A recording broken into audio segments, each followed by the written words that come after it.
ಇವಳು ನಾಗಣ್ಣನ ಹೆಂಡತಿ. ಮಕ್ಕಳ ಸಮೇತ ಬಾವಿ ಬಿದ್ದು ಆತ್ಮಹತ್ಯೆ ಮಾಡ್ಕೊಳಕ್ ಹೋಗಿದ್ಲು. ನಮ್ಮವರೆಲ್ಲ ಸೇರಿ ಕಾಪಾಡಿದ್ರು. ಯಾಕಮ್ಮ ಸಾಯುವಂತದ್ದು ಏನಾಗಿದೆ ನಿಂಗೆ? ಅಂತದೇನ್ ತಪ್ಪು ಮಾಡಿದ್ಯಾ? ನಾನೇನ್ ತಪ್ಪು ಮಾಡಿಲ್ಲ ಸ್ವಾಮಿ. ನಮ್ಮ ಮನೆಯವರೇ ನನ್ಗೆ ಅನ್ಯಾಯ ಮಾಡ್ತಾ ಇದ್ದಾರೆ. ನನ್ನ ಮಕ್ಕಳನ್ನ ಸರಿಯಾಗಿ ನೋಡ್ಕೋತಾ ಇಲ್ಲ.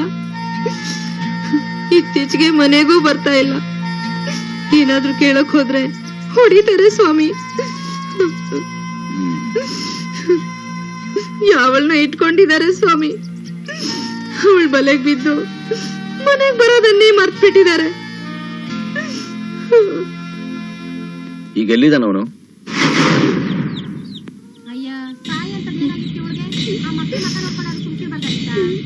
ಹೇಳೋ, ಮಾತಾಡೋ. ನನ್ನ ಹೆಂಡತಿ ಮಕ್ಕಳ ಮೇಲೆ ಪ್ರಮಾಣ ಮಾಡಿ ಹೇಳ್ತೀನಿ, ನಾನು ಯಾವ ತಪ್ಪು ಮಾಡಿಲ್ಲ. ತಿನ್ನಕ್ ನನಗೆ ತೌಡಕ್ ಗತಿ ಇಲ್ಲ. ಅಂದಿ ಸಾಕೋಕ್ ಹೋಯ್ತೀನಿ ಯಜಮಾನ್ರೆ. ಯಾವ ತಪ್ಪು ಮಾಡಿಲ್ಲ ಅಂತ ನಿನ್ ಮೇಲೆ ಆಣೆ ಇಡ್ತಾ ಇದ್ದಾನಲ್ಲಮ್ಮ. ಅವಳು ಸಿಕ್ಕಿದಾಳಲ್ಲ ಸ್ವಾಮಿ, ನಾನ್ ಯಾಕೆ ಬೇಕು? ಸತ್ರೆ ಸಾಯ್ಲಿ ಅಂತ ಆಣೆ ಮಾಡ್ತವ್ರೆ. ಜಾಸ್ತಿ ಸುಳ್ಳು ಹೇಳೋನೆ ಆಣೆ ಪ್ರಮಾಣ ಇಡೋದು ಅಲ್ವೇನಾ? ಇವಳು ಅನುಮಾನದ ಮೊಟ್ಟೆ ಯಜಮಾನ್ರೆ. ಹೊಟ್ಟೆ ಹಸ್ದಷ್ಟೇ ಊಟ ಮಾಡ್ತೀವಿ. ಅನ್ನ ಮಿಕ್ಕೋಯ್ತದೆ ಅಂತ ಮಾಡಿದ್ದೆಲ್ಲ ಉಣ್ಣಕ್ಕಾಯ್ತದೆ ಯಜಮಾನ್ರೆ.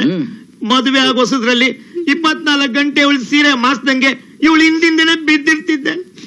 ಈಗೊಸಿ ವಯಸ್ಸಾಯ್ತಲ್ಲ ಅಲ್ವಾ, ಮತ್ತೆ ಆಸೆ ಕಡಿಮೆ ಆಯ್ತು, ಇಲ್ಲಿ ಜಾಸ್ತಿ ಆಯ್ತು ಅಲ್ಲಿ. ಆಗ್ತದೆ ನೋಡು. ನನ್ನ ನಂಬಿ ಸ್ವಾಮಿ. ಇವ್ರು ದಿನಾ ಬೆಳಗ್ಗೆ 8 ಗಂಟೆಗೆ ಅವಳ ಹತ್ರ ಹೋಗ್ತಾರೆ, ಮತ್ತೆ ಮನೆ ಕಡೆ ಬರೋದೇ ಇಲ್ಲ. ಹೋಗೋ ಟೈಮ್ ಎಲ್ಲ ಕರೆಕ್ಟ್ ಯಜಮಾನ್ರೆ. ಆದ್ರೆ ಮಲಗಕ್ಕಲ್ಲ, ಕೆಲ್ಸಕ್ಕೆ ಹೋಯ್ತೀನಿ. ಏನ್ ಕೆಲ್ಸ? ಗಾಡಿ ಕಟ್ತೀನಿ, ಬಸ್ ಸ್ಟ್ಯಾಂಡ್ ಹೋಯ್ತೀನಿ. ಬಸ್ ಸ್ಟ್ಯಾಂಡ್ ಹೋಗೋ ಟೈಮ್ ಆಯ್ತು, ಗಾಡಿ ಆಯ್ತು ಕಟ್ಟು. ಯಜಮಾನ್ರೆ.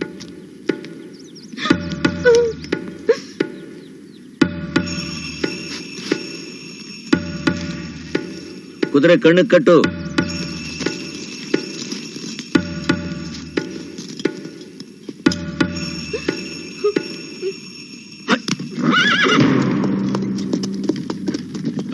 ಯಜಮಾನ್ರೆ ಬರೋ.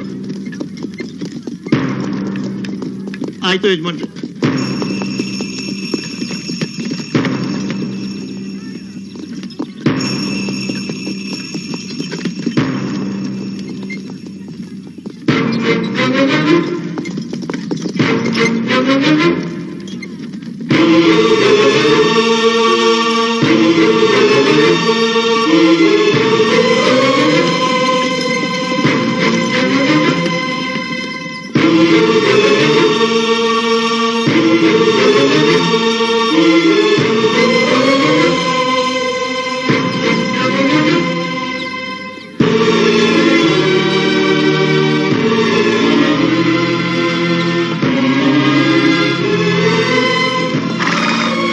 ಯಾಕೆ ಇಷ್ಟೊತ್ತು ಮಾಡ್ದೆ? ನಿಂಗೋಸ್ಕರ ಮೀನ್ ತರ್ಮ.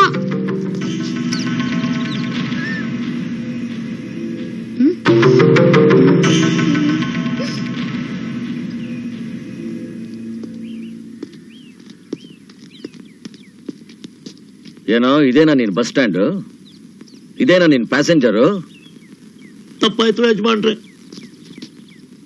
ಯಾಕಿಂತ ಕೆಲಸ ಮಾಡ್ತಿದ್ಯಾ? ಇವಳು ಹೊಟ್ಟೆನಲ್ಲಿ ಮಗು ಬಿದ್ಮೇಲೆ ಡಾಕ್ಟ್ರು ಸಂಸಾರದಿಂದ 3 ತಿಂಗಳು ದೂರ ಇರು ಅಂದ್ರು. ಆಗ ಇವಳು ಹತ್ರ ಆಗ್ಬಿಟ್ಲು. ಮಗು ಹೆಂಡತಿ ಮನೆಗೆ ವಾಪಸ್ ಬಂದ್ಮೇಲೆ ಇವಳನ್ನ ಬಿಟ್ಟಿದ್ದೆ. ಆದ್ರೆ 2ನೇ ಮಗು ಬಾಣ್ತನಿಕೆ ಅಂತ ಇವಳು ತವ್ರ ಮನೆಗೆ ಹೋದ್ಮೇಲೆ ಮತ್ತೆ ಇವಳು ಹತ್ರ ಆಗ್ಬಿಟ್ಲು ಯಜಮಾನ್ರೆ. ಸಂಸಾರ ಅಂತ ಇದ್ಮೇಲೆ ಹೆಂಡತಿ ಅನಿಸ್ಕೊಂಡಿರೋಳು ಯಾವಾಗಲೂ ಪಕ್ಕದಲ್ಲಿ ಇರ್ಬೇಕು. ಇಲ್ದಿದ್ರೆ ಈಗಾಗುತ್ತೆ ಅಂತ ನೀನ್ ಹೇಳ್ತಾ ಇದೀಯ. ಸರಿ, ನಾಳೆ ನಿನ್ ಗಾಡಿ ಎಲ್ಲಾದ್ರೂ ಗುದ್ದಿ ನೀನ್ ಸೊಂಟ ಮುರ್ಕೊಂಡು ಮಂಚ ಹತ್ತದೆ ಅಂತ ತಿಳ್ಕೊ. ಆಗ ನಿನ್ ಹೆಂಡತಿ ನೀನ್ ಮಾಡಿರೋ ಕೆಲ್ಸನೇ ಅವಳು ಮಾಡಿದ್ರೆ ನೀನೇನ್ ಮಾಡ್ತೀಯ? ಏನೋ ಮಾಡ್ತೀಯಾ? ಸಾಯಿಸ್ಬಿಡ್ತೀನಿ ಯಜಮಾನ್ರೆ. ಯಾಕೆ? ನಿನಗೊಂದ್ ನ್ಯಾಯ, ಅವಳಿಗೊಂದ್ ನ್ಯಾಯನಾ? ಕೂಸೆ, ಗಂಡಸ್ಗೆ ಹೊಸಲ್ ದಾಟ್ಬೇಕು ಅನ್ನೋ ಯೋಚನೆ ಹುಟ್ಟದಾಗ್ಲೇ ಅದು ಜಗತ್ತು ಗೊತ್ತಾಗೋಗ್ಬಿಡುತ್ತೆ.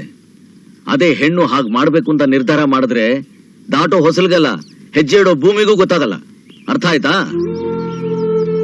ಕಟ್ಕೊಂಡಿರೋ ಹೆಂಡತಿ ಕಣ್ಣಲ್ಲಿ ನೀರ್ ತರಿಸ್ಬೇಡ. ಅದ್ ಯಾವತ್ತೂ ಯಾರಿಗೂ ಒಳ್ಳೇದ್ ಮಾಡಿಲ್ಲ. ಆಕೆನ್ ಚೆನ್ನಾಗಿ ನೋಡ್ಕೊ. ಆಕೆ ಚೆನ್ನಾಗಿದ್ರೆ ನೀನು ಚೆನ್ನಾಗಿರ್ತೀಯ, ನಿನ್ ಸಂಸಾರನೂ ನೆಟ್ಗಿರುತ್ತೆ. ಇದೊಂದ್ಸಲ ಕ್ಷಮಿಸ್ಬಿಡಿ ಯಜಮಾನ್ರೆ. ಜಮೀನ್ ಎಷ್ಟಿದೆ? 4 ಎಕರೆ. 1 ಎಕರೆ ನಾಯಕ್ಕೆ ಹೆಸರು ಬರ್ದ್ಕೊಡು. ಇನ್ ಯಾವತ್ತು ನಿನ್ನ ಹೆಂಡತಿಗೆ ಕಷ್ಟ ಕೊಡ್ಬೇಡ. ನೀನು ಒಂದು ಹೆಣ್ಣು, ಅಜ್ಞಾಪಕ ಇರಲಿ.